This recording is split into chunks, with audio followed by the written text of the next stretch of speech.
Any questions from the board members, comments? Yeah, Ms. I'd like to Board make a Member comment. I'd like to thank the three gentlemen that came before us to speak.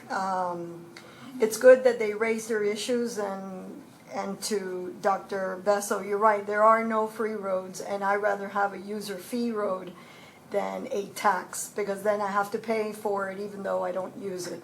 So I absolutely agree with him.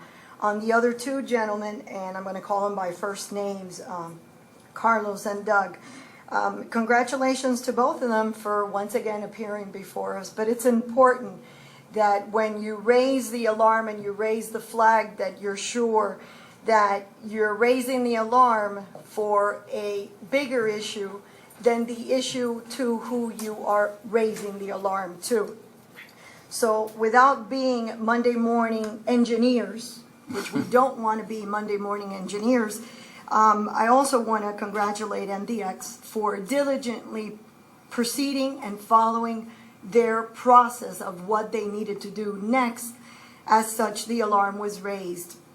And in our packet today, we have the safety initial assessment report. And what I would like to urge our board, our executive director, and our engineers to invite the gentlemen to please sit down with you and go through this, because as they raise the alarm, you have taken it upon yourself to do the right thing and go and inquire and conduct a safety assessment. And please, you're blaming us for 81 outside of the scope of the area and the zone of where the construction has been. Don't blame us for everything, because sometimes people don't know how to drive, and they weren't even driving in our area. So let's focus back on those that were driving in our area, and let's even focus more on what is the good outcome. There will be some improvements, so you can congratulate yourself that you raised an alarm.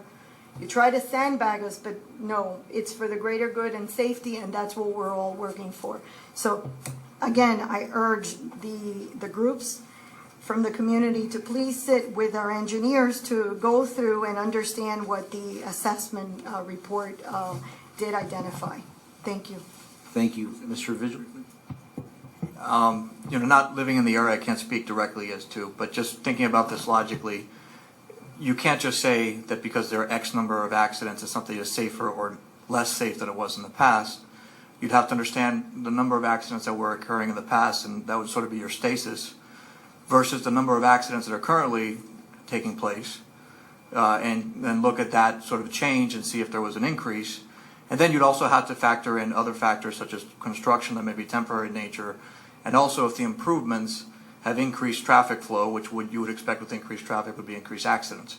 So I think it's a much more complicated analysis than just to say there have been X number of accidents between August this date and August that date. I think it's a very simple way of looking at things.